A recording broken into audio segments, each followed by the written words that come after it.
Astaghfirullah. Bismillahirrahmanirrahim. Assalamualaikum warahmatullahi wabarakatuh. Alhamdulillah wassalatu wassalamu ala rasulillah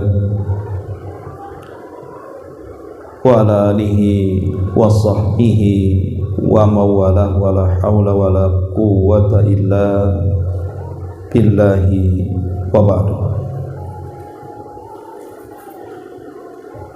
Alhamdulillah, di malam ini kita bisa melanjutkan kajian kita, masih membahas tentang Kitab Tauhid.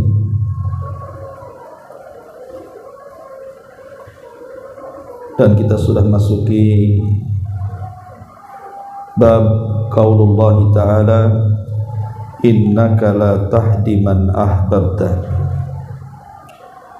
Bab firman Allah subhanahu wa ta'ala, sesungguhnya engkau wahai Muhammad tidak mampu memberikan petunjuk kepada orang yang engkau cintai. Bab ini ditulis oleh pengarang menjelaskan bahwa wajibnya mengesahkan Allah dalam bab hidayah. Maksudnya meyakini bahwa hanya Allah lah satu-satunya yang dapat memberikan hidayah. Bahkan seorang nabi sekelas Nabi SAW tidak sanggup memberikan hidayah. Artinya hidayah itu di tangan Allah subhanahu wa ta'ala. Baik, kita akan baca dalil-dalil yang disebutkan oleh pengarang di dalam Kitab Tauhid ini. Wa fi sahih an Ibni al-Musayyib an abihi qala lamma hadartu Aba Talibin al-wafatu ja'ahu Rasulullah sallallahu alaihi wasallam wa indahu Abdullah ibnu Abi Umayyah wa Abu Jahl, faqala lahu ya ammi qul la ilaha illallah kalimatan uhajulaka biha indallah. Faqala lahu atarghabu am millati Abdul Muttalib. Fa'ada alaihi Nabi sallallahu alaihi wasallam fa'ada fakana akhiru ma qala huwa ala millati Abdul Muttalib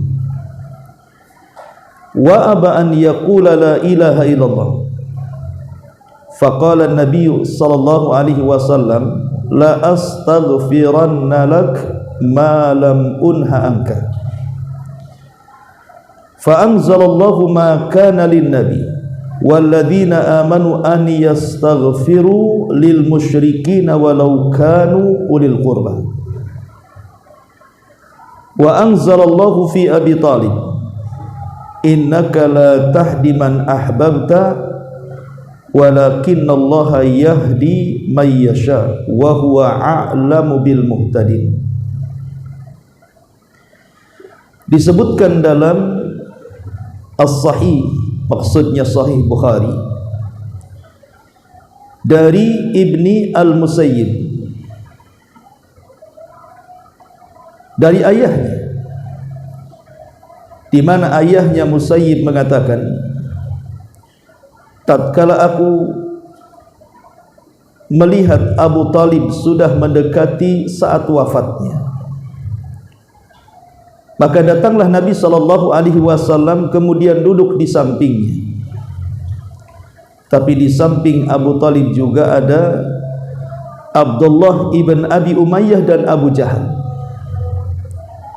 Maka Nabi SAW mentalkin Abu Talib dengan mengatakan, wahai pamanku, ucapkan la ilaha illallah. Kalau engkau mengucapkan kalimat itu, aku akan berhujjah, engkau akan selamat di sisi Allah Subhanahu wa ta'ala. Tetapi Abdullah ibn Umayyah dan Abu Jahal kemudian juga membisikkan di telinga Abu Talib dan mengatakan, apakah engkau akan membenci agama kakek buyut Rasul Abdul Muttalib? Apakah engkau akan membenci agama Abdul Muttalib? Maka Nabi SAW mengulang kalimat tauhid, dan kedua musuh Allah juga mengulang kalimat itu. Tapi sayang, akhir yang dilakukan oleh Abu Talib justru dia mati di atas agama Abdul Muttalib dan enggan mengucapkan kalimat la ilaha illallah. Maka Nabi SAW sedih. Kemudian Nabi SAW mengatakan, sungguh aku akan memintakan ampun akan dosa-dosamu wahai pamanku, selama aku tidak dilarang Allah. Maka Allah Subhanahu wa ta'ala turunkan surah At-Taubah 113, tidak layak bagi seorang nabi dan tidak layak bagi orang-orang yang beriman untuk memintakan ampun kepada orang-orang musyrik walaupun mereka kerabat dekat. Dan Allah juga turunkan perihal Abu Talib, surat Al-Qasas ayat 56, sesungguhnya engkau wahai Muhammad tidak akan sanggup memberikan hidayah orang yang kau cintai, karena sesungguhnya Allah lah yang memberikan hidayah siapa yang dikehendaki, dan dia lebih tahu siapa yang berhak mendapatkan hidayah. Baik, bab ini sangat baik sekali untuk kita bahas, karena kita tahu bahwa nikmat yang paling besar yang Allah Subhanahu wa ta'ala anugerahkan kepada kita adalah nikmatul hidayah, nikmat kita mendapatkan hidayah.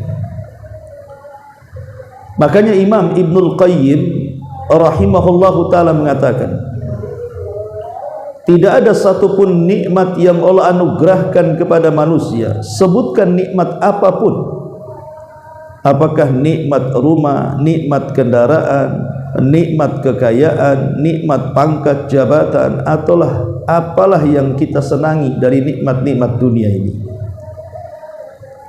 itu di sisi Allah Subhanahu wa ta'ala kecil, tidak sebanding dengan nikmat seseorang mendapatkan hidayah Allah Subhanahu wa ta'ala. Jadi hidayah itu nikmat yang paling besar, melebihi nikmat dunia yang kita nikmati. Tapi sebaliknya, kata Imam Ibnul Qayyim, tidak ada musibah yang jauh lebih besar dari musibah-musibah dunia. Sebutkan musibahnya. Apakah kefakiran? Apakah kemiskinan? Apakah sakit parah yang tidak bisa diobati? Ataukah terjadi kecelakaan? Ataukah terkena korban bencana alam? Ataukah sampai mengalami kematian? Karena musibah dunia ini paling tinggi mati. Tapi kata Imam Ibnul Qayyim, seberat-beratnya musibah dunia sampai pun mencapai kematian, itu belum seberapa dibandingkan musibah kesesatan. Seseorang disesatkan Allah, itu musibah. Karena sesat itu bukan hanya bencana dunia, tapi sesat itu adalah bencana akhirat.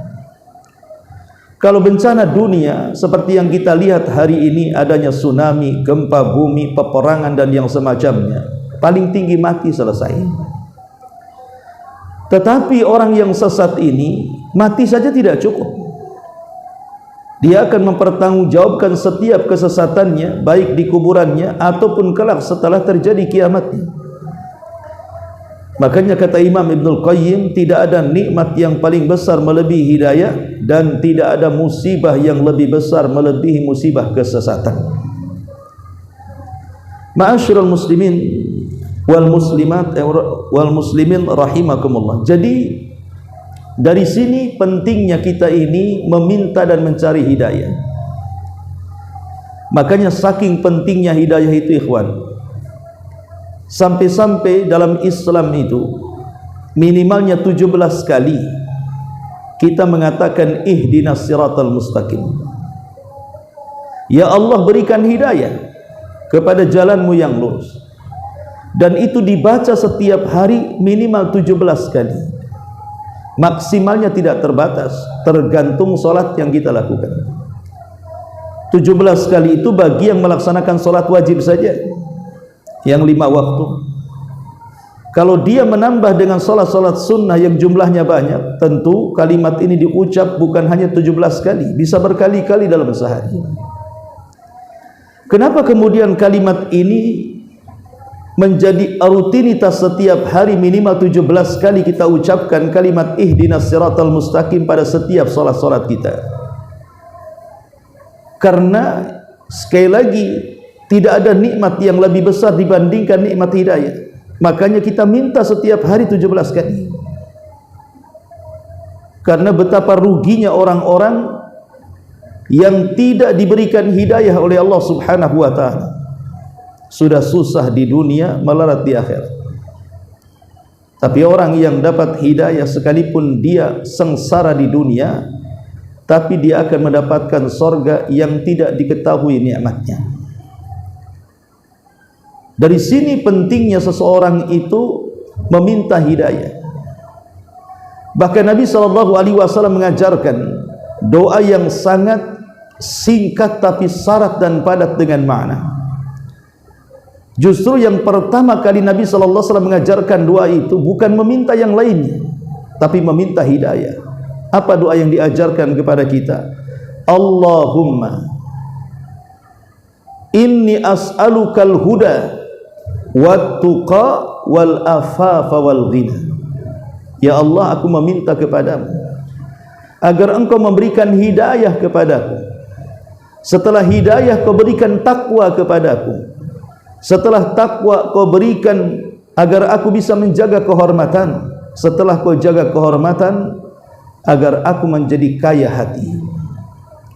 Lihat bagaimana doa yang baik ini Rasul mengajarkan kepada kita, memulai permintaannya kepada Allah Subhanahu wa ta'ala dengan apa? Dengan hidayah. Allahumma inni as'alukal huda. Hidayah dulu baru takwa. Setelah takwa baru menjaga kehormatan. Setelah menjaga kehormatan baru meminta kekayaan. Jadi kaya itu belakang. Percuma orang kaya kalau dia tidak dapat hidayah dan tidak bertakwa. Percuma orang menjaga kehormatan kalau dia tidak dapat hidayah dan bertakwa. Betapa banyak orang-orang yang menjaga kesucian, berusaha untuk tidak meminta-minta, tapi dia tidak mentauhidkan Allah, tidak dapat hidayah, ataupun dia tidak bertakwa, dia tidak salat, mungkin dia tidak melaksanakan kewajiban-kewajiban yang lainnya. Lalu apa gunanya? Makanya kenapa hidayah itu prioritas utama sebelum meminta kekayaan. Sebab orang kaya kalau tidak dapat hidayah, apa yang dikatakan Nabi SAW, malun salih li rajulin salih. Harta itu akan diolah dengan baik kalau yang memegang orang baik. Artinya harta itu tidak akan diolah dengan baik kalau yang memegang harta itu bukan orang baik. Ketika orang yang memiliki harta itu diberikan hidayah dan diberikan ketakwaan, maka dia bisa menyalurkan kekayaannya sesuai dengan yang telah memberikan kekayaan kepadanya. Tapi kalau yang memegang kekayaan itu bukan orang yang dapat hidayah ataupun yang bertakwa, saya kira harta akan mencelakakan kehidupannya. Lihat Qarun, yang awalnya dapat hidayah ketika dia dalam kondisi miskin, bahkan seorang alim, seorang yang pandai dan indah bacaan Tauratnya, tapi setelah kemudian dia mendapatkan kekayaan, dia malah melepaskan hidayahnya. Apa yang terjadi? Dengan kekayaannya dia pun melampaui batas. Maka Allah hukum dalam Al-Quran, fakhasafna bihi wa bidalihil arda. Kami tenggelamkan Qarun dan seluruh kekayaannya. Dari sini kita tahu bahwa ketika Qarun lebih memilih jalan kesesatan dan meninggalkan jalan hidayah, terperdaya dengan kekayaan, apa yang terjadi? Khasirat dunya wal akhirah. Dunia rugi, datang azab kepadanya, neraka menanti kelak setelah kematiannya. Baik ma'asyiral muslimin wal muslimin yang dimuliakan Allah Azza wa Jalla, di dalam hadis ini yang disebutkan dalam Sahih Bukhari dari hadis Sa'id ibn Musayyib, seorang pemimpin tabi'in, di mana Sa'id ibn Musayyib ini menikah dengan salah satu putri daripada Abu Hurairah radhiyallahu anhu. Ayahandanya yang bernama Musayyib ketika masih hidup, dia bersama-sama dengan Abu Jahal dan juga bersama-sama dengan Abdullah ibn Abi Umayyah. Mereka adalah musuh-musuh Nabi di saat Abu Talib masih hidup. Dan kita tahu bahwa Abu Talib ini, ikhwan, sekalipun sepakat ahli sunnah wal jamaah, dia mati kafir. Tapi bagaimanapun Abu Talib ini orang baik. Di usia Nabi SAW 8 tahun, setelah lepas dari pangkuan kakeknya Abdul Muttalib karena hanya merawat 2 tahun saja kemudian meninggal dunia, maka Abdul Muttalib ketika itu mewasiatkan kepada putranya Abu Talib agar merawat Nabi SAW, menjadi ayah angkatnya. Kenapa Abdul Muttalib memilih Abu Talib? Bukankah paman-paman Nabi SAW itu banyak, bahkan lebih kaya dibandingkan Abu Talib? Contohnya Abu Lahab, contohnya Hamzah, contohnya Abbas. Itu paman-paman Nabi SAW. Dan yang paling kaya dari antara paman Rasul yang masih hidup ketika itu adalah Abu Lahab. Kenapa Abdul Muttalib tidak menitipkan kepada Abu Lahab untuk menjadi ayah angkatnya atau paman-paman yang masih hidup? Karena Abu Talib itu dengan ayahanda Rasul Abdullah itu saudara kandung. Karena Abdul Muttalib itu banyak istri, anaknya banyak dari beberapa istri. Lah yang satu saudara kandung dari ibu bapa yang sama, Abdullah itu adalah Abu Talib. Jadi Abu Talib ini 2 saudara kandung dari ibu yang sama dan bapa yang sama. Adapun yang lainnya, Abu Lahab, Hamzah, Abbas, Uqail dan yang lainnya, itu hanya satu bapa beda ibu. Otomatis saudara kandung secara emosi tentu lebih dekat hubungan emosionalnya dengan saudara kandungnya dibandingkan saudara seibu. Itulah kenapa Abdul Muttalib menitipkan kepada Abu Talib nasib Nabi SAW. Ketika itu Rasul di usia 8 tahun. Karena di usia 6 tahun ibunya meninggal, kemudian dititipkan kepada kakeknya Abdul Muttalib, tapi 2 tahun meninggal. Kemudian diwasiatkan kepada Abu Talib untuk merawat Nabi. Maka Abu Talib pun menjadi ayah angkat bagi Nabi SAW sampai dari remaja hingga dewasa, hingga menjadi orang cerdas dan menikah dengan Khadijah. Bahkan setelah kemudian memiliki anak, kemudian Nabi diangkat menjadi Nabi dan Rasul, Abu Talib tetap melindungi Nabi layaknya anak sendiri. Dan siapa yang berani menyentuh Abu Talib, dia adalah Sayyidul Batha, pemimpinnya suku Quraisy di zaman itu. Makanya tidak ada yang berani menyentuh Nabi karena ada backing Abu Talib. Dari sini bahwa Abu Talib ini memiliki banyak sekali jasa melindungi Rasul. Apalagi di saat-saat permulaan dakwah Nabi SAW, ikhwan, di mana kelompok musuh Abu Jahal, CS, mereka berusaha menyakiti Nabi SAW, tapi terhalang dengan Abu Talib. Akhirnya mereka mendatangi karena tidak menyentuh Nabi, tidak sanggup menyentuh Nabi. Yang disentuh adalah Abu Talib, yang diancam adalah Abu Talib, dan mengatakan, ya Abu Talib, inna ibna akhi qad sabba alihatina wa saffaha dinana wa farraqa jama'atana. Wahai Abu Talib, anak saudaramu, maksudnya Nabi, Dia sudah berani membodoh-bodohkan Tuhan-Tuhan kami, sudah berani menghina agama kami, bahkan sudah memporak-porandakan jamaah-jamaah kami, persatuan kami. Kalau engkau tidak mencegahnya, maka jangan halangi kami mencegahnya. Jadi kalau engkau tidak mencegah, artinya Nabi SAW disuruh diam, jangan berdakwah lagi, maka jangan halangi kami tidak berbuat sopan kepada anak saudaramu. Karena Abu Talib takut akan nasib Nabi SAW, keamanan Rasul, maka Abu Talib mendatangi Nabi, kemudian berusaha menasihati Nabi dan mengatakan, wahai putra saudaraku, orang-orang musyrik, Abu Jahal dan yang lainnya sudah mengancam dirimu. Kalau engkau tetap di atas dakwahmu, mereka akan melakukan hal-hal yang tidak pantas dilakukan untukmu. Sebaiknya berhenti dulu dalam dakwahmu.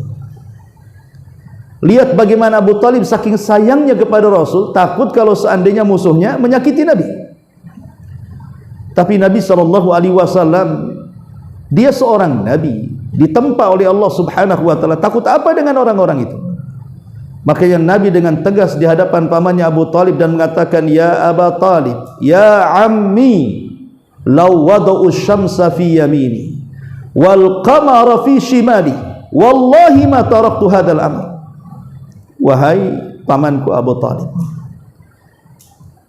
kalaulah mereka musuhku itu datang membawa matahari, kemudian diletakkan di tangan kananku, dan sebagian mereka mengambil bulan kemudian meletakkan di tangan kiriku, mereka memaksa untuk aku menghentikan dakwahku, demi Allah aku tidak akan meninggalkan dakwah mulia ini.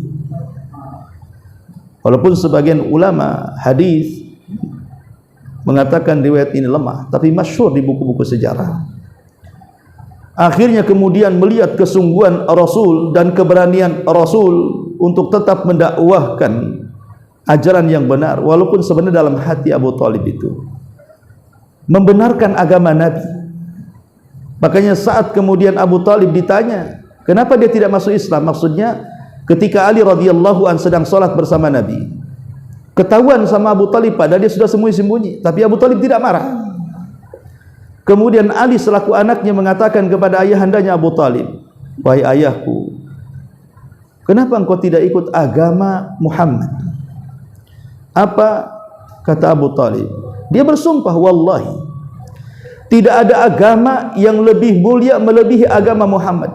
Falaulal malamah, kalau bukan karena aku takut dicela, sungguh aku akan masuk ke agamanya. Artinya Abu Talib tidak mau masuk Islam, kenapa? Karena takut celaan manusia. Tapi dalam hatinya dia mengatakan tidak ada agama yang lebih baik melebihi agama Muhammad. Tidak ada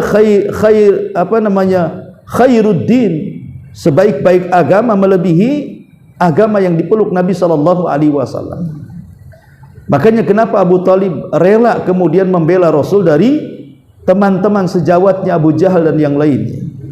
Akhirnya ketika mendengar hal itu, Abu Talib mengatakan kepada Rasul, baik, kalau engkau memang sudah bersikap seperti itu, qul ma syi'ta waf'al ma ahbabta, ucapkan sesukamu dari ucapan yang kau akan ucapkan, lakukan sesukamu apa yang akan kau lakukan, aku yang akan membelamu.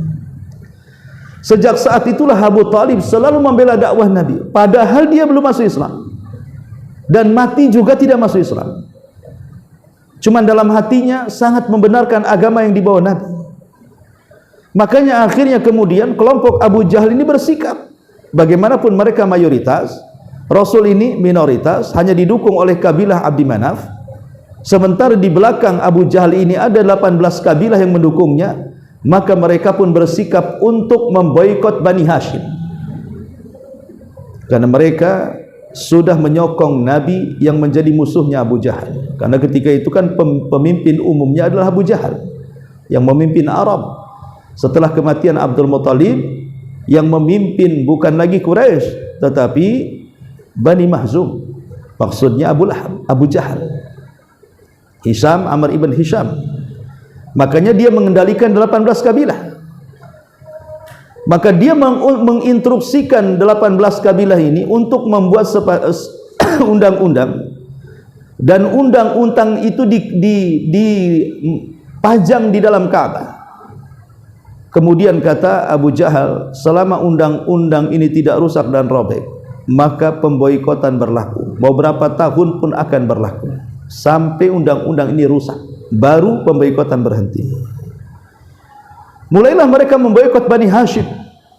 Lah saat pemboikotan selama 3 tahun inilah Bani Hashim betul-betul mengalami kelaparan hebat, sehingga mereka harus memakan kulit-kulit pohon dan dedaunan serta akar-akaran. Sudah tidak ada yang bisa dimakan. Dan harta Rasul SAW dari Khadijah pun habis untuk memberi makan Bani Hashim yang sedang diboikot selama 3 tahun. Sampai akhirnya pemboikotan ini berakhir karena surat perjanjian itu dimakan rayap. Semua habis poin-poin, bulir-bulir kesepakatan, yang tersisa hanya kalimat Allahumma saja. Maka dengan hancurnya surat pemboikotan itu, maka berakhirlah pemboikotan ini selama 3 tahun. Namun sayang, dari pemboikotan ini menjadikan Abu Thalib sakit-sakitan. Banyak memikirkan sesuatu, hanya banyak penyakit, padahal usianya masih muda tapi nampak sudah tua. Karena sakit-sakitan itulah akhirnya meninggal dunia. Kemudian 6 bulan setelahnya disusul dengan Khadijah, juga sama nasibnya, sakit-sakitan akibat pemboikotan ini. Lah di dalam hadis ini menceritakan tentang kematiannya. Bagaimana kematian Abu Thalib? Dan ini diceritakan oleh Musayyib, aku hadir saat kematian Abu Thalib, kata Musayyib. Lah di samping Abu Thalib itu sudah ada Abu Jahal, sudah ada Abdullah ibn Umayyah. Ketika Rasul 2 orang ini sudah ada, kata Musayyib. Maka Rasul masuk, melihat pamannya sedang naza. Terkadang pamannya melihat Nabi dengan tatapan yang penuh dengan keyakinan. Terkadang Abu Thalib menatap kawan seperjuangan di jahiliyahnya, Abu Jahal dan Abdullah ibn Umayyah. Karena 2 tokoh ini adalah 2 tokoh tua di zaman itu, yang sangat dimuliakan dan dihormati orang-orang Arab jahiliyah. Maka Abu Thalib terjadi kebimbangan dalam hatinya, haruskah dia harus mengikuti anak dari saudaranya Rasulullah SAW, ataukah mengikuti agama teman-temannya? Maka Nabi SAW mencoba meyakinkan agar Abu Thalib di akhir-akhir hayatnya masuk Islam. Makanya Rasul SAW dengan penuh keyakinan pamannya mengucapkan kalimat la ilaha illallah. Maka Rasul mengatakan, ya ammi qul la ilaha illallah kalimatan uhajju bika indallah. Wahai pamanku, ucapkan kalimat la ilaha illallah. Dengan kalimat itu aku akan berhujah dengan Allah. Aku akan selamat. Tetapi kemudian Abu Jahal dan Abdullah ibn Umayyah pun mentalkinkan kalimat lain di telinga satunya dan mengatakan, ya Abu Thalib, apakah engkau akan mengucapkan kalimat itu dan benci dengan agama bapakmu Abdul Muttalib yang merupakan kakek daripada Nabi? Kau ingin memilih anak saudaramu atau memilih ayahmu sendiri Abdul Muttalib? Dan Abdul Muttalib agamanya penyembah berhala. Akhirnya kemudian sampai ruh terakhir keluar, tatapannya justru mengarah kepada Abu Jahal dan Abdullah ibn Umayyah, bukan kepada Nabi SAW. Artinya ruhnya yang terakhir keluar, tidak sepatah kata pun dia mengucapkan kalimat la ilaha illallah, seolah-olah dia memilih agama Abdul Muttalib, agama di atas kesyirikan. Sejak itulah Abu Thalib diponis oleh para ulama ahli sunnah wal jamaah kecuali Syiah mati dalam kondisi kafir. Kalau Syiah mengatakan Abu Thalib muslim, wajar, terutama Syiah Itsna Asyariyah yang memiliki 12 imam yang dikultuskan, yang setiap satu dari 12 imam itu masing-masing setara dengan Nabi. Lah 12 imam itu turunan siapa? Turunan Ali, dan Ali ini anak daripada Abu Thalib. Kalau imam 12 yang merupakan turunan Abu Talib, kemudian Abu Talib dikatakan kafir, berarti kan imam-imamnya keturunan orang kafir. Makanya mereka menganggap Abu Talib itu sebenarnya dia mengucapkan kalimat la ilaha illallah, cuman Rasul tidak dengar aja katanya. Masa Rasul tidak dengar? Mungkin dia mengucapkan dalam hatinya katanya. Itulah hujahnya orang-orang Syiah. Sehingga mereka berseberangan dengan kita, mengatakan Abu Talib musyrik, maka kita katakan Abu Talib kafir karena dia tidak mengucapkan kalimat tauhid. Syarat masuk Islam itu mengucapkan tauhid tidak cukup dalam hati. 1000 kali mengucapkan dalam hati tidak dikatakan masuk Islam. Karena syarat masuk Islam adalah an-nutqu, diucapkan kalimat. Bukan diucapkan dalam hati, tapi diucapkan lewat lisan. An-nutqu bi syahadataini, mengucapkan dengan 2 kalimat syahadat. Itulah baru orang ini dikatakan masuk Islam. Kalau dia mengucapkan 2 kalimat syahadat dalam hatinya dikatakan masuk Islam, maka Abu Talib tidak perlu kemudian didikte untuk mengucapkan kalimat la ilallah. Kenapa? Karena dalam hati Abu Talib sudah menganggap Rasul benar. Makanya harus diucapkan baru dikatakan masuk Islam. Ma'asyiral muslimin yang dimuliakan Allah Azza wa Jalla, saking sedihnya Rasul saat kematian Abu Talib, mengenang bagaimana jasanya yang tidak bisa dibalas, sehingga Nabi SAW sedih. Kenapa nasibnya harus meninggal di atas agama kesyirikan, bukan di atas agama tauhid? Setiap malam Nabi SAW memintakan ampun kepada Allah. Ya Allah, ampunilah dosa-dosa Abu Talib. Ya Allah, ampunilah dosa-dosa Abu Talib. Kata Nabi SAW, aku akan terus memintakan ampun selama Allah tidak melarang aku. Sampai beberapa malam terus Rasul mengatakan, Allahumma gfirli Abi Talib, ya Allah ampuni dosanya Abu Talib. Tapi apa yang terjadi? Allah malah turunkan ayat surah At-Taubah, ma kana lin nabi walladzina amanu an yastaghfiru lil musyrikin walau kanu lil qurba. Tidak layak bagi seorang nabi, bahkan orang-orang yang beriman, untuk memintakan kepada Allah akan ampunan orang-orang yang mati di atas kesyirikan, walaupun mereka kerabat dekat. Tidak boleh sebaik apapun orang kafir yang sudah berbuat baik kepada kita, kalau mati di atas kekafiran, haram hukumnya memintakan kepada Allah akan ampunan dosa-dosanya. Abbas, salah satu paman Nabi SAW yang masuk Islam. Karena begini ikhwan, paman Nabi SAW itu ada 10, tetapi yang masih hidup saat Nabi SAW diangkat menjadi Nabi dan Rasul itu 4 orang. Pertama Abu Lahab, yang kedua Abu Talib, yang ketiga Hamzah, yang keempat Abbas. Itu paman Rasul yang masih hidup saat Nabi diangkat jadi Nabi. Tapi sayang dari keempat pamannya ini, 2 mukmin, 2 kafir. Yang 2 mukmin Hamzah dan Abbas, dua-duanya masuk Islam dan menjadi sahabat terbaik Nabi SAW. Paman plus juga sahabat Nabi. Tapi yang 2 kafir, Abu Lahab, sampai turun suratul Lahab, tabbat yada abi lahabi wa tab, karena dia orang yang menentang dakwah Nabi pertama kali, bahkan bersepakat dengan istrinya menyakiti Rasul, bahkan mengompori orang-orang Quraisy untuk menghina dan memusuhi Nabi dengan berbagai macam cara. Maka Abu Lahab dikutuk sampai kiamat.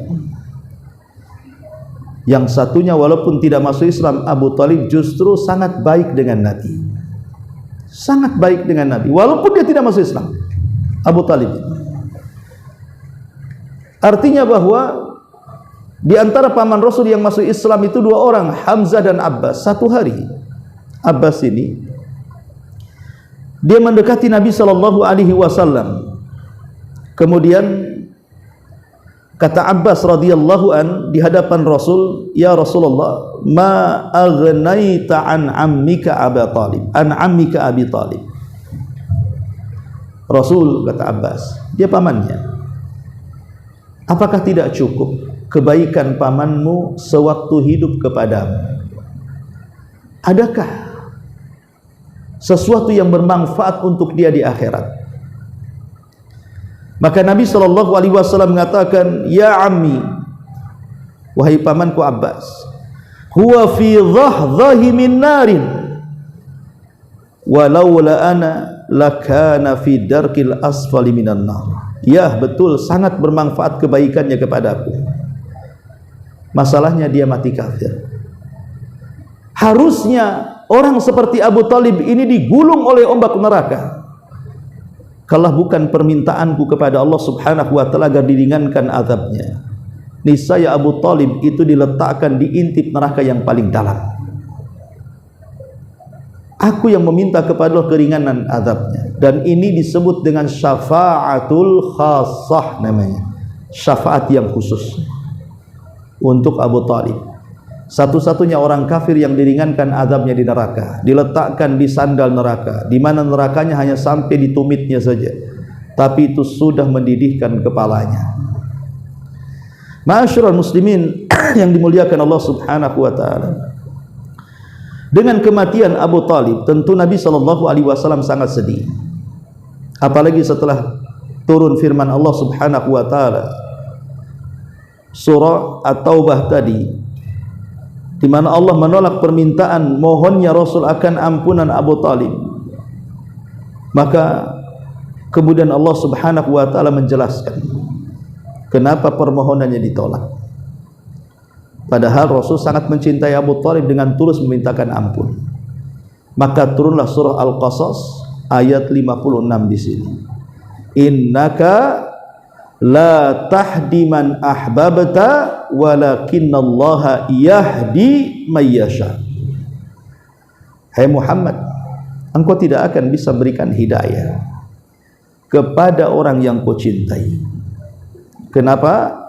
Karena hidayah itu milik Allah. Allah lah yang memberi kepada yang ia sukai,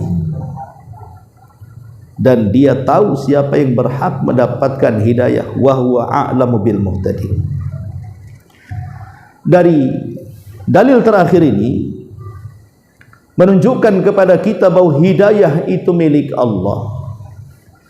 Kalau seandainya hidayah itu dijual bebas di pasar-pasar, tentu yang dapat hidayah hanya orang-orang kaya saja, karena mereka yang sanggup membelinya. Tapi karena hidayah itu tidak dijual bebas, maka siapapun bisa mendapatkan hidayah sesuai dengan kehendak Allah, siapa yang berhak mendapatkannya. Artinya ketika Allah Subhanahu wa taala memberikan hidayah kepada siapa yang dikehendakinya, tidak memilih karena dia orang kaya maka dia harus dapat hidayah, tidak memilih karena dia berpangkat, berjabat maka dia layak untuk mendapatkannya. Bahkan orang miskin, orang fakir pun berhak mendapatkan hidayah. Berarti hidayah itu sesuatu hadiah yang tidak ternilai harganya. Karena kalau orang mendapatkan hidayah jauh lebih mulia dibandingkan orang kaya. Orang yang mendapatkan hidayah jauh lebih agung dibandingkan orang yang berpangkat dan memiliki jabatan yang tinggi di hadapan manusia. Dan tidak ada hidayah yang lebih indah melebihi hidayatul Islam. Tidak ada hidayah yang lebih indah melebihi hidayatul Islam. Dan tidak ada hidayah di dalam Islam melebihi hidayah sunnah. Karena hidayah itu cakupannya dua. Ada cakupan umum, ada cakupan khusus. Cakupan umum hidayatul Islam. Orang masuk Islam saja sudah bagus, karena minimalnya dengan Islam kalaupun orang masuk neraka, minimalnya tidak dikekalkan di dalamnya. Anggaplah orang ini masuk neraka, tapi saat di dunia dia masuk ke dalam Islam dan mati di atas Islam, minimalnya dia tidak dikekalkan di dalamnya. Ada kesempatanlah masuk surga. Kemudian lingkup hidayah yang kecil daripada hidayah yang besar adalah hidayatus sunnah. Hidayah sunnah, hidayah yang lebih khusus, karena hidayah Islam saja tidak cukup, harus ada hidayah sunnah. Makanya Imam Ahmad ibn Hanbal di dalam kitabnya Usulus Sunnah Ibn Hanbal menyebutkan satu poin dalam kitabnya. Dia mengatakan man mata alal islami was sunnati mata ala khairin. Siapa yang meninggal di atas Islam dan meninggal di atas sunnah, maka dia mati di atas kebaikan. Karena orang yang Islam saja tidak cukup, karena banyak orang-orang yang masuk ke dalam Islam tidak dapat hidayah dalam Islam. Ngaku Islam tidak sholat, ngaku Islam tidak puasa, ngaku Islam tak baca Quran, ngaku Islam tak mau zikir, ngaku Islam tak mau dakwah, ngaku Islam malah benci kepada orang yang menjalankan Islam, ngaku Islam malah tidak suka dengan orang yang menjalankan Islam. Artinya Islam saja tidak cukup. Makanya harus ada hidayah yang kedua, namanya hidayah sunnah. Sebab kalau sudah dapat hidayah Islam kemudian masuk ke dalam hidayah sunnah, maka hidayah sunnah itulah yang memperindah Islam. Kalau sudah mendapatkan hidayah Islam, maka solatlah, maka puasalah, maka baca Quranlah, maka berzikirlah, maka ngajilah, maka begini-begini dari semua ibadah yang diperintahkan dan menjauhi semua yang dilarang. Maka bersyukurlah kalau kita bukan hanya sekedar mendapatkan hidayah Islam tapi juga hidayah sunnah, karena banyak di antara saudara-saudara kita yang tidak mendapatkan hidayah ini. Bahkan sebagian mereka justru membenci sunnah, tidak suka dengan orang yang menjalankan sunnah. Maka bagi kita yang kemudian mendapatkan hidayah sunnah, bersyukurlah kepada Allah bahwa kita ini lebih dalam hidayahnya dibandingkan hanya sekedar hidayah Islam. Karena Imam Ahmad tadi dikatakan, siapa yang meninggal di atas Islam dan sunnah, maka dia mati di atas kebaikan.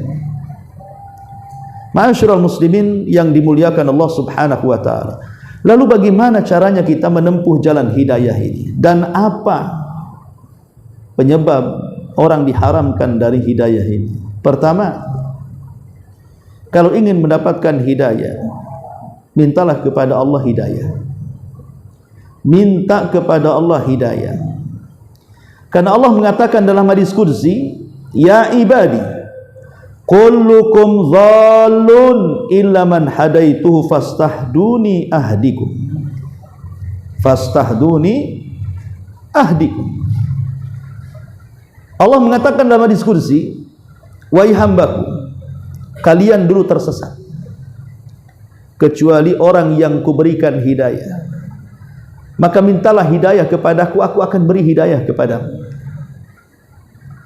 Maka dalam setiap solat kita, kalau kita membaca surah Al-Fatihah itu, coba renungkan setiap ayat-ayatnya, terutama ketika sampai kepada bacaan ihdinas siratal mustaqim. Sungguh-sungguhlah membaca ayat ini, karena ayat inilah rahasia kenapa solat itu bisa mencegah perbuatan keji dan mungkar. Innas salata tanha anil fahsya'i wal munkar. Sesungguhnya solat itu bisa mencegah perbuatan keji dan mungkar. Bisanya mencegah perbuatan keji dan mungkar bagi orang yang solat itu karena rahasianya ada di kalimat ihdinas siratal mustaqim. Ya Allah, berikan hidayah kepadaku, berikan hidayah kepadaku. Kalau betul-betul Allah memberikan hidayah dalam solatnya, maka setelah solat tidak mungkin dia masuk pada perbuatan keji dan mungkar. Tidak dapat hidayah. Dan ini juga sebagai jawaban yang mengatakan Rasul, bukankah solat mencegah perbuatan keji dan mungkar? Banyak orang yang solat masih makan riba, banyak orang solat masih berdusta, banyak orang yang solat curang dalam berdagang, banyak orang yang solat zalim, dan begitu seterusnya. Maka jawabannya karena dia tidak sungguh-sungguh dalam solatnya meminta hidayah. Dia tidak sungguh-sungguh mengucapkan ihdinas siratal mustaqim. Makanya wajar kalau dia masih melakukan perbuatan keji dan mungkar padahal dia salat. Ma'asyiral muslimin yang dimuliakan Allah Azza wa Jalla, pertama minta kepada Allah hidayah. Yang kedua, ta'dhimu nususil kitabi was sunnati wal amalu biha. Agungkan nas-nas Al-Qur'an dan juga sunnah dan berusaha untuk mengamalkan. Karena Al-Qur'an adalah hidayah, sunnah juga adalah hidayah, dan mengamalkannya adalah mengamalkan hidayah. Nabi SAW mengatakan, taraktu fikum amraini, kutinggalkan kepada kalian dua perkara. Maksudnya sepeninggal diriku, kata Nabi. Taraktu fikum amraini, in tamassaktum bihima falan tadillu abada. Kalau engkau berpegang dengan keduanya, maksudnya Al-Quran dan Sunnah, kalian tidak akan sesat selamanya. Artinya kalian pasti dapat hidayah. Kemudian Rasul mengatakan kitabullah wa sunnati. Dua perkara itu adalah Al-Quran dan sunnahku. Makanya saat Allah Subhanahu wa ta'ala menurunkan Adam, Iblis dan Hawa dari sorga, dan Allah Subhanahu wa ta'ala katakan kul nahbitu minha jami'ah, keluar kalian semua, hei Adam, Hawa dan Iblis, ke dunia. Diusir tiga-tiganya dari sorga. Akhirnya tiga-tiganya pun diturunkan ke bumi. Setelah tiga-tiganya diturunkan ke bumi, maka Allah mengatakan fa imma ya'tiyannakum minni hudan, fa imma ya'tiyannakum minni hudan fala khaufun alaihim walahum yahzanun. Dalam ayat yang lain fala yadhillu wala yashqa. Maka Allah mengatakan setelah kalian turun ke bumi, aku akan turunkan hidayahku untuk kalian. Siapa yang mengamalkan hidayahku, dia tidak akan takut dan tidak akan sedih. Dalam ayat yang lain, dia tidak mungkin celaka dan tidak mungkin tersesat. Para ulama tafsir mengatakan, apa yang dimaksud hidayah yang Allah turunkan kepada Adam, Hawa dan Iblis dan anak turunan mereka sampai hari ini, bahkan sampai kiamat? Ahli tafsir mengatakan yang dimaksud hidayah di sini adalah diturunkannya kitab-kitab langit dan diutusnya rasul-rasul pilihan Allah Subhanahu wa ta'ala. Itulah hidayah. Jadi ketika Allah Subhanahu wa ta'ala turunkan Taurat, kemudian diserahkan kepada Nabi Musa, maka di zamannya Taurat dan Musa adalah hidayah bagi Bani Israel. Siapa yang ikut Musa, mengamalkan ajaran Taurat, maka dia di atas hidayah. Sekali lagi, di zamannya. Karena setelah turun Zabur dan diutusnya Daud beralih kitab, maka siapa yang ikut Zabur dan Daud, maka dia dapat hidayah di zamannya. Tapi tidak kekal sampai turun Injil dan diutusnya Isa. Maka Bani Israel di zaman Injil turun dan Isa bin Maryam diutus, siapapun yang memegang Injil dan mengikuti Isa, maka mereka dapat hidayah. Tapi itu pun berlaku di zamannya sampai turunnya Al-Quran dan diutusnya Nabi kita Muhammad sallallahu alaihi wasallam. Siapa yang berpegang dengan Al-Quran dan sunnah Rasul, maka dia dapat hidayah. Adapun hidayah-hidayah sebelumnya terhapuskan dengan turunnya Al-Quran dan juga diutusnya Rasul, karena hidayah sebelumnya hanya berlaku di zaman mereka masing-masing saja. Betul Nabi Musa seorang Rasul, diutus kepada seluruh manusia di zamannya, dan juga Rasul sallallahu alaihi wasallam seorang Rasul, juga diutus kepada manusia secara keseluruhan. Bedanya kerasulan Musa dan kerasulan Nabi kita Muhammad sallallahu alaihi wasallam, atau kerasulan Nuh dan juga kerasulan Nabi kita, atau kerasulan Isa dan kerasulan Nabi kita Muhammad sallallahu alaihi wasallam. Kalau mereka diutus kepada seluruh manusia di zamannya, tapi kerasulan Muhammad sallallahu alaihi wasallam diutus kepada seluruh manusia, baik pada zamannya atau setelah zamannya. Baik Rasul masih hidup ataupun Rasul masih mati, ajarannya tetap menyebar kepada seluruh manusia, baik di zaman Rasul masih hidup ataupun di luar zaman Nabi setelahnya, sampai kepada kita, bahkan sampai kepada kiamat. Ajaran dan aturan Rasul, kemudian ajaran dan aturan Al-Quran akan berlaku sampai hari ini, bahkan sampai kiamat dibangkitkan. Itulah bedanya kerasulan Rasul-Rasul sebelum Muhammad sallallahu alaihi wasallam. Mereka hanya diutus kepada seluruh manusia, tapi pada zamannya saja. Tapi Rasul pada zamannya dan pada selain zamannya. Maka kalau ingin dapat hidayah, kembali kepada Al-Quran, kembali kepada sunnah Nabi sallallahu alaihi wasallam, yang keduanya sudah dipahami oleh manusia terbaik yang disebut dengan salafus saleh, sahabat, tabi'in dan tabi'u at-tabi'in. Yang ketiga, tilawatul Quran wa tadabburuhu wal amalu bi. Kalau ingin dapat hidayah, akrablah dengan Al-Quran. Baca Quran, renungkan Quran, amalkan Quran. Karena Al-Quran adalah hidayah. Allah sebut dua ayat dalam Al-Quran bahwa Quran itu adalah hidayah umum dan hidayah khusus. Adapun hidayah umum Allah sebutkan dalam surah Al-Baqarah ketika membicarakan tentang ayat-ayat Ramadan. Apa kata Allah? Syahrul Ramadhan alladzi unzila fihi al-Qur'an hudalin nasi wa bayyinatin minal huda wal furqan. Bulan Ramadan itu bulan diturunkan Quran, dan Al-Quran itu hudalin nas, dia petunjuk bagi manusia. Secara umum Al-Quran itu petunjuk kepada manusia, mu'minuhum wa kafiruhum, baik orang mukminnya atau kafirnya.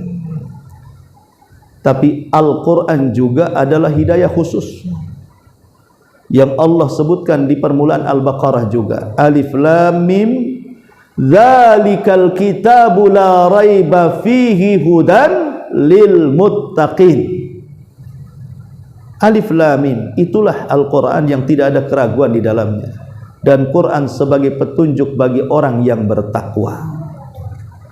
Pertama Allah mengatakan hudalin nas, dia adalah hidayah bagi semua manusia mukmin atau kafir. Tapi ayat yang kedua yang saya baca adalah khusus hidayah kepada orang yang bertakwa. Lalu apa bedanya?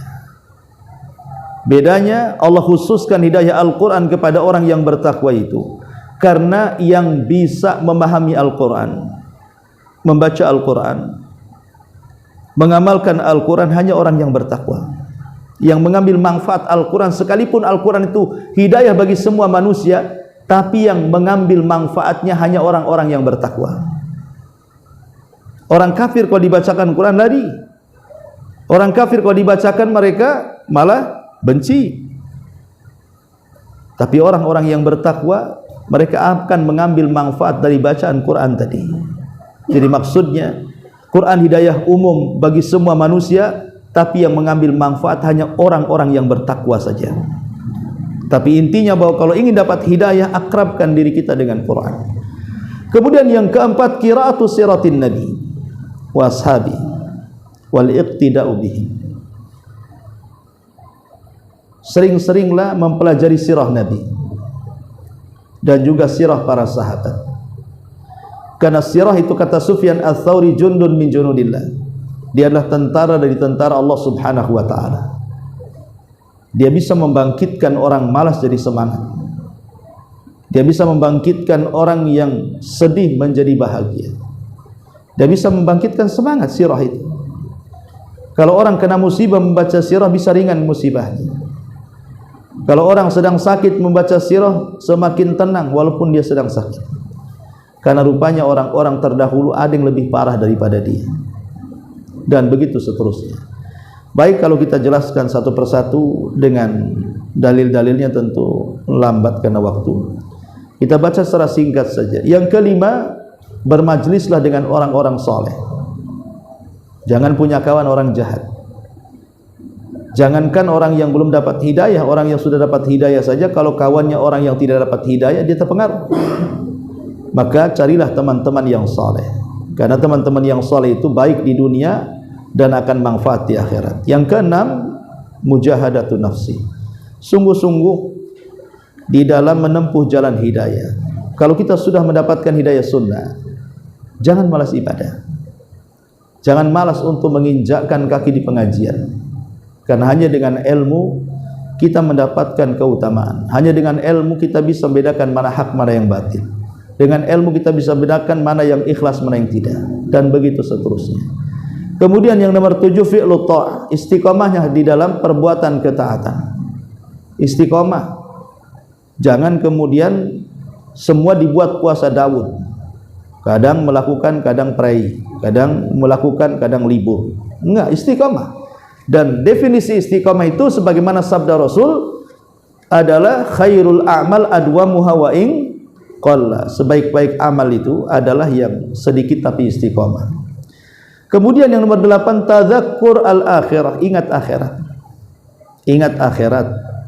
Kemudian yang ke-9, muhafadzatu 'alas salawat, jaga salat yang 5 waktu. Kemudian yang nomor 10, dzikrullahi azza wajalla.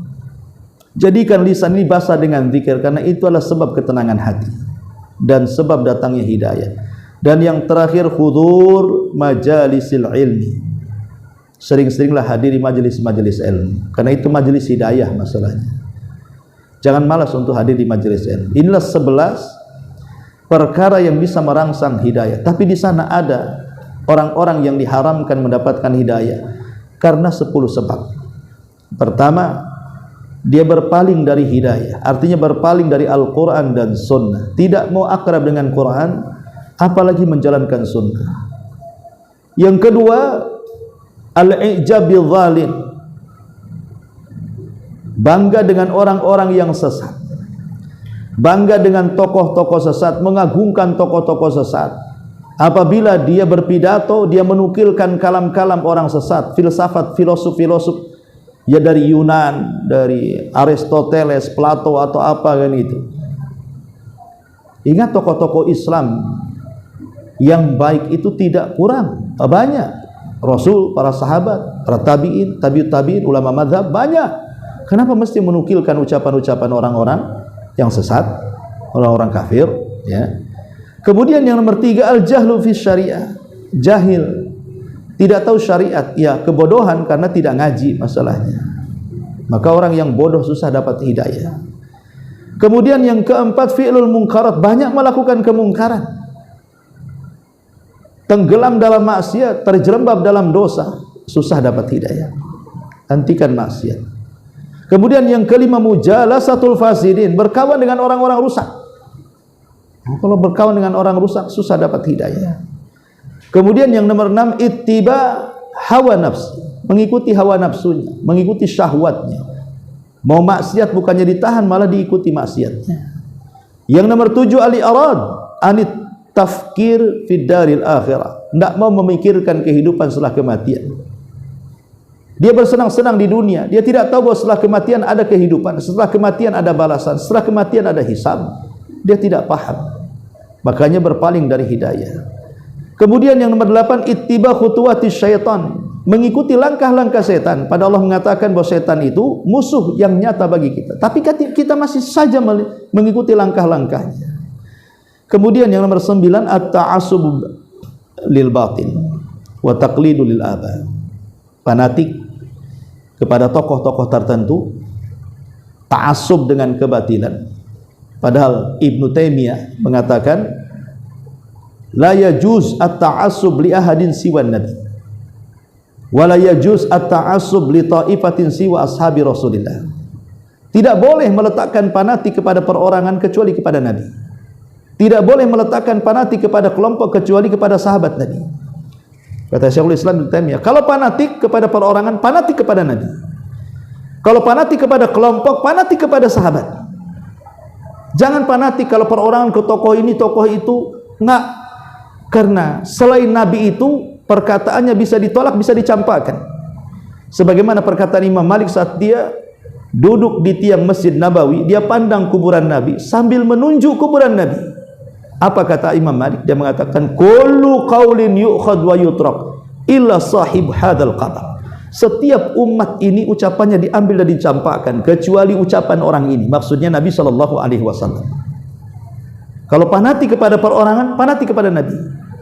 Kalau fanatik kepada kelompok, jangan fanatik kepada yayasan, kepada partai, kepada kelompok, ya, hanya fanatik kepada sahabat, karena mereka jalan keselamatan. Kemudian yang terakhir, yang ke-10, adamul isghali nusin nasihin, tidak mau menerima nasihat orang-orang yang menasihati dengan tulus, menolak nasihat, sombong, membusungkan dada. Maka 10 perkara ini yang menjadikan kemudian orang terhalang hidayah. Lalu bagaimana caranya kita ini supaya lebih istiqamah di atas hidayah? Penekanannya ada 7. Kalau kita sudah dapat hidayah, ingin istiqamah, penekanannya di 7 perkara. Pertama, ikhlas dan doa. Ikhlas, hanya semata-mata karena Allah, dan berdoa agar kita senantiasa ditetapkan di atas hidayah. Ya muqallibal qulub, tsabbit qalbi ala ta'atik. Wahai zat yang membolak-balikan hati, tetapkan hatiku di atas ketaatan kepada. Yang kedua, al-ilmu syar'i wal amalu bih, berusaha menambah ilmu, menambah pengetahuan, dan harus banyak belajar. Hanya dengan itulah kita lebih istiqamah. Kemudian yang ketiga, al-muhafadzati alal faraid wan nafil, wan nawafil, usahakan jaga 5 waktu salat, tambah dengan yang sunnah-sunnah. Kemudian yang nomor 4, as-suhbatus salihin, berkawan dengan orang-orang saleh. Kemudian yang kelima, tadabbur Al-Quran, bukan hanya membaca Quran tapi juga merenungkannya. Yang keenam, al-budu anil fitani wal mawatini syubhat, jauhi fitnah dan tempat-tempat syubhat, jauhi fitnah. Jangan mendekati fitnah ataupun mendekati tempat-tempat syubhat.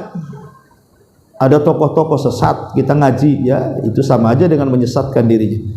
Dan yang terakhir, tajdidut taubati wal istighfar, perbaharui taubat dan perbaharui istighfar. Inilah jalan istiqamah setelah mendapatkan sunnah dan hidayah. Wallahu alam. Ini diantara bab yang kita kaji di malam hari ini, tentang bab innaka la tahdi man ahbabta. Baik, sampai di sini. Sebelum saya tutup, kalau ada yang bertanya silakan.